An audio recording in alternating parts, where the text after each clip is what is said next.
درود. نگاه به فوتبال تاجیکستان و جهان. این هفته نیز خبرها وابسته به فوتبال جالب و شوق آور بودند. فوتبال بازان تاجیک در خورده از رقیبانشان در منطقه یک سر و گردن خوبتر بازی میکنند. تا 16 ساله های سال گذشته همه را قایل کردند. نسل بعدی نیز مثل است که از برادرانشان کمی ندارند.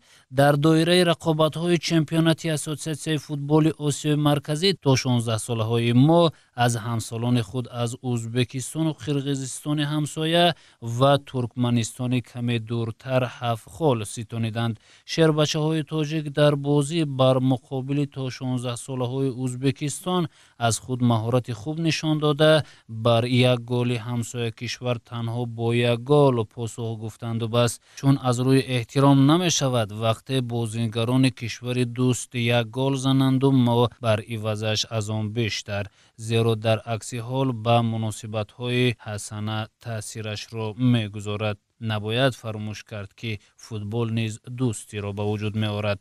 حتی بعضی ها گفتند که اگر باز بر گل ازبک ها پاسخ نمی دادیم بهتر می شد، چون وقت دیگران یک قدم به سوی دوستی آیند ما چند قدم باید برویم. خیلی کار کنیم؟ بچه ها تشنه گلند و نمی توانند از بازی به گل برآیند.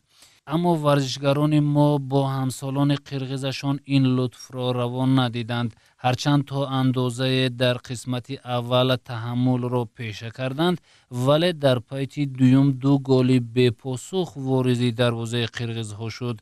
بعضی هزلگوی ها گفتند که اگر در قسمت اول حسن تفاهم پیش نظر بود، ولی بعد از گذشتن 35 دقیقه این همه فراموش گردید و شوخی های قرقیز های نزد مرزی که به هلاکت چند شهروندان تاجیکستان باعث شد پیش نظر شیربچه هایمان جلوه زد و از قهر و غضب نگذاشتند مثل بازی با ازبک ها دوستی غلبه کند.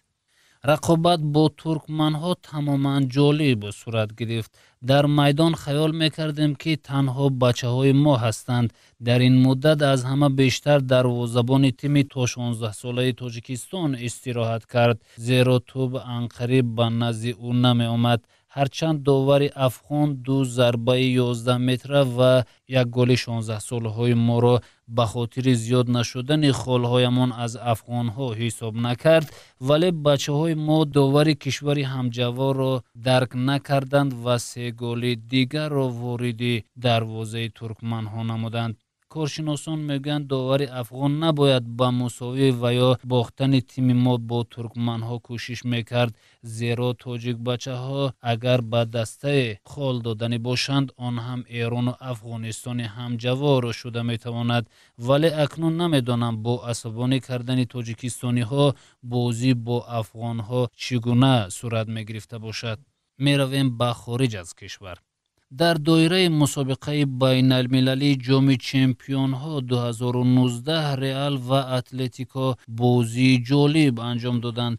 در قسمت اول بازی فکر میکردیم که دسته شاهانه به دروازه‌بان بازی میکند، زیرا در دقیقه های یکم، سیوم، 19، 28 و 45 شاگردان دیگو سیمیونی پای هم گل زدند. ایدن ازر که مادریدی ها جایگزین رونالدو میدانند تا به خود آمد که هموطنش تیبو کورتوا 5 گل خورده است. ازر در 45 دقیقه اول نتوانست با یک گل یا پرتافت گل‌آور از بودن خود در این بازی خبر دهد. شاید او را مهارت دیگو کاستا در حالت شاک قرار داد که 4 گل به دروازه آنها زد و از آن قانع نشد یک لگت دیگر کاروخال را زد و همین طور با گرفتن کارت سرخ میدان را ترک کرد.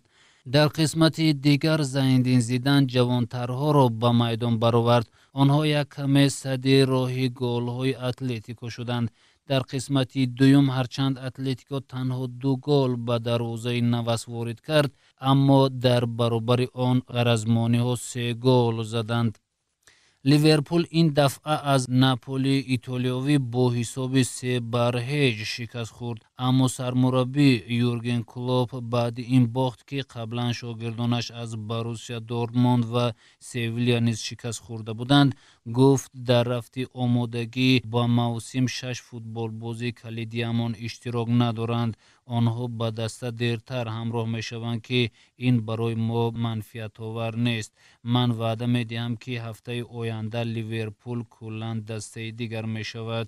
ин гуфтаҳои Клоп маъни онро дорад, ки ливерпул дар набудани Салоҳу Мане ва чанд бозингари асосӣ аз дил хоҳад даста шикаст мехӯрад.